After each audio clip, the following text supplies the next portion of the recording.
A very good morning to you. It's the 7th of April 2014. It's a Monday morning and you're joining us live on Newsfirst. I'm Sonali Wanigapathuge. Let's take a look at this morning's headlines.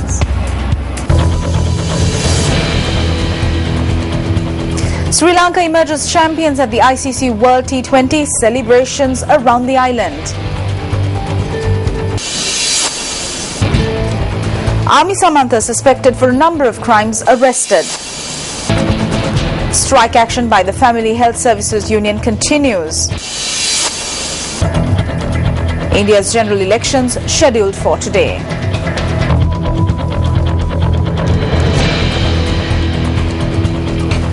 Your top story for today: Sri Lanka clinched an emphatic victory with 6 wickets to spare at the finals of the ICC World T20 played against rivals India in Dhaka yesterday. Now, this is the first time in history that Sri Lanka has won a T20 World Cup title. Meanwhile, Kumar Sangakkara and Mahela Jayawardene signed off from T20 cricket, bringing home the ICC World T20 Cup title.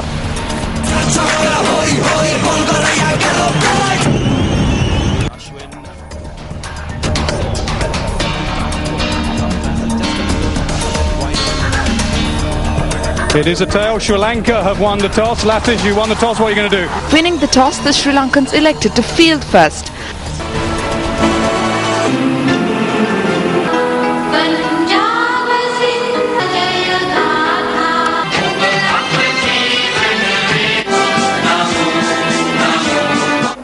Rohit Sharma and Ajinkya Rahane opened the innings for the Indians. Ajinkya Rahane was the first wicket to fall as he was dismissed for just 3 runs by Angelo Matthews. India batsman Virat Kohli top scored for the team and was named as the player of the tournament at the conclusion of the ICC World T20 2014 played in Bangladesh after posting 77 runs at the final encounter yesterday. Rohit Sharma and Yuvraj Singh chipped in with 29 and 11 runs respectively. India were 130 runs for the loss of 4 wickets in their allotted 20 overs. They do come back for 2, direct hit, they'll go upstairs. Chasing a target of 131 runs to win, Kusal Perera and Tilakaratne Dilshan opened the innings for the Sri Lankans. Kusal Perera scattered hopes for the Sri Lankans as he was undone for just 5 runs. That's a glide. New heroes.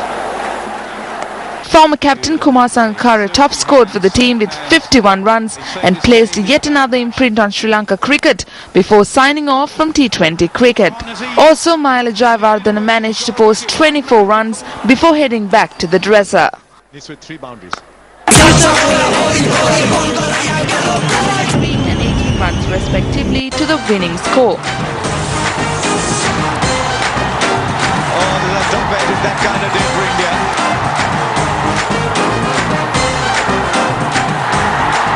That might run away too. What a time to get a half-century. Importance of the knock. Mohit Sharma gives us for the team.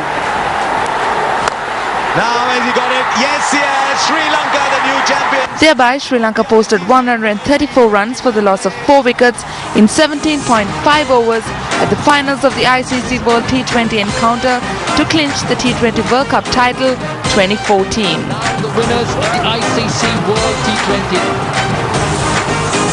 2014. 30 for 4, but very, very few in their last few overs. And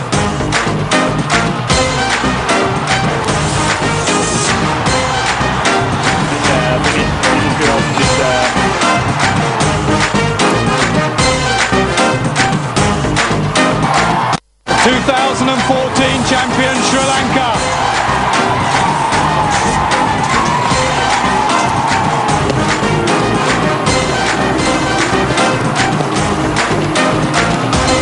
And not many giving them a chance. The way they played right throughout the tournament.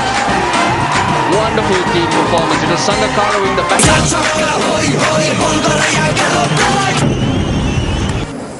Well, Sri Lankans were jubilant and celebrated late into the night following the victory of the Sri Lanka cricket team at the finals of the ICC World T20 encounter last night. Now, our cameras happened to capture some of the highlights. This is the manner in which Colombo celebrated the victory. Sri Lanka had to win this T20 because they had the formidable team out of all the other teams around, the other countries. But I think Sangha and Mahela played well, and I think they had to bring in the glory to the country. We are taking this time to thank to Sri Lankan team to win this game. This was a much awaited win for Sri Lanka and the whole of Sri Lanka. We feel extremely ecstatic.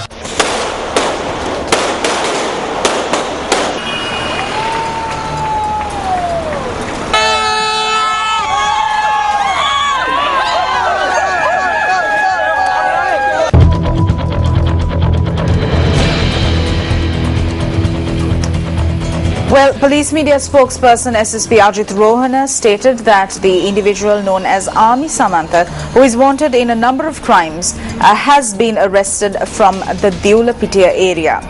Now, SSP Ajit Rohana stated that the suspect was arrested subsequent to a raid that was carried out by the Deulapitia police, and that it is reported that he was involved in a number of crimes, including a shooting that had taken place in the area, adding that a special investigation with regard to the shooting has already commenced. The police media spokesperson furthermore stated that the suspect has been imprisoned on a previous occasion and he is now currently being kept under detention order, and further investigations will be carried out.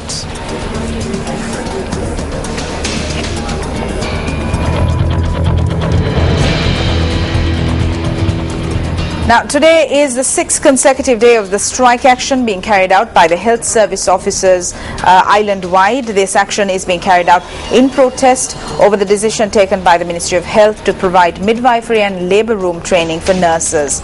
Chairperson of the Government Health Services Officers Association, Dr. Devika Kodituakku, stated that authorities have turned a blind eye on their plight.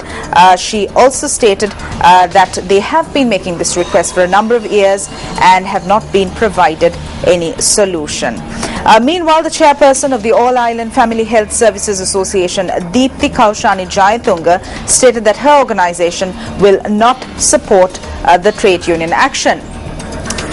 Also speaking to our secretary to the Ministry of Health, Dr. Nihal Jayatilaka, said that regardless of the extent of trade union action being taken, the ministry will not abandon its decision to follow through with the midwifery and labour room training for nurses belonging to the 2009 batch B.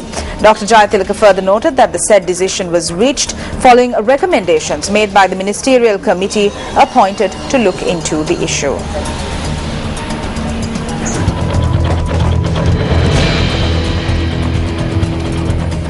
Well, today marks the 12th day of Around the World in 40 Days, a goodwill tour organized by Newsfirst along with Sri Lanka youth. Now, the group is currently in Tokyo, Japan. Newsfirst Ramesh Irugal Bandara joins us now with more. Around the World in 40 Days. A very good morning. The Around the World team is joining you from Tokyo, Japan today, where a special ceremony has been organized at the Sri Lankan Embassy in Tokyo. Now, the event is set to get underway in a short while from now with the hoisting of the national flag. Then the ambassador of Sri Lanka to Japan, Admiral Roshan Karanagura, is due to make a special statement.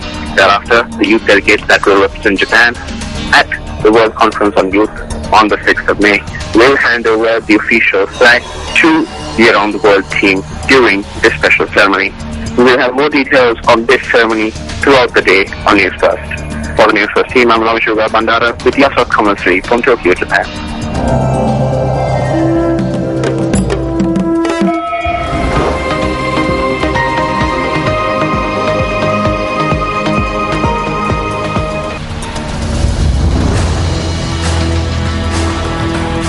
On to news overseas now. Indians are set to vote in the world's biggest general election, with the ruling Congress party pitted against the Hindu nationalist BJP opposition.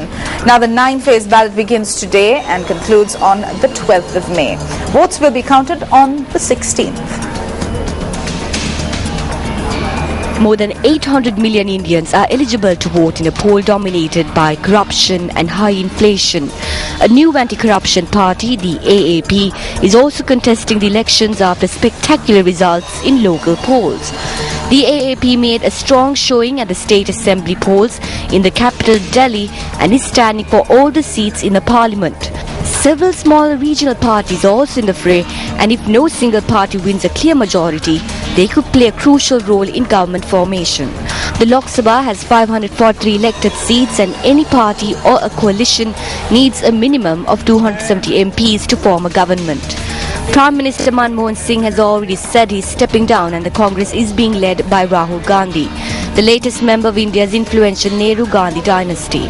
The BJP is being led by the charismatic and controversial Hindu nationalist leader Narendra Modi. Modi, who is ahead in all the pre-election surveys, is the leader of Gujarat state, which witnessed one of India's worst anti-Muslim riots in 2002. Some 814 million voters, 100 million more than at the last elections in 2009, are eligible to vote at 930,000 polling stations, up from 830,000 polling stations in 2009. Electronic voting machines will be used and will for the first time contain a none of the above button, an option for voters who do not want to cast their ballot for any of the candidates. Well, Libya's government reached a deal with rebels to reopen 2 occupied oil ports, accounting for 200,000 barrels per day of crude exports, in a major breakthrough to end an 8-month blockade yesterday.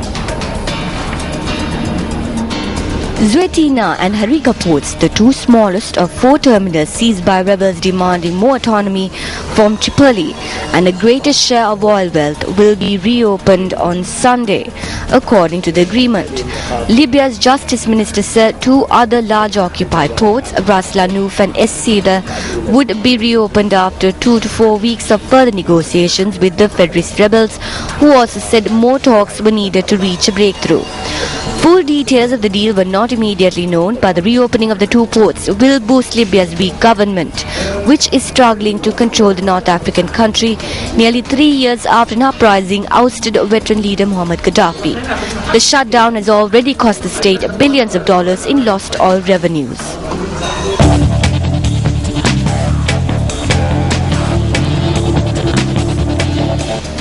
France's Sebastian Ogier won the Rally of Portugal for the 4th time in 5 years to increase his lead in the World Championship. Volkswagen driver beat Finland's Mikko Hirvonen driving a Ford by 43.2 seconds, with Norwegian Mats Otsberg third for Citroën. Ogier, reigning the champion, leads the standings by 29 points after 4 of the 13 rallies and Volkswagen's 8th win in a row, matching Citroën's 2011 record.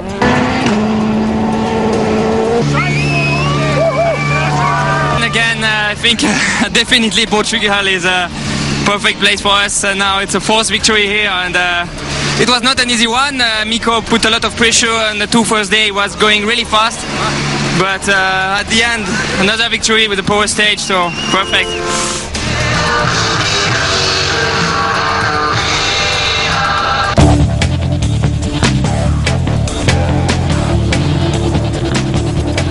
Well, if you missed out on any of the stories we just aired, you can log on to our website, www.newsfirst.lk.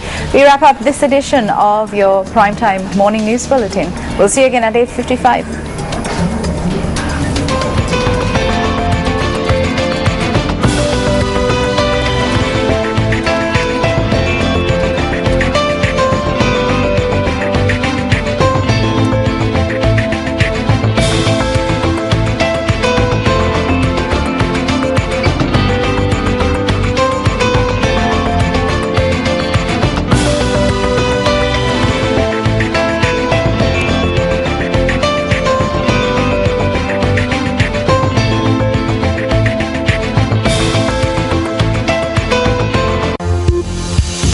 Hotline 0114-896-896. www.newsfirst.lk.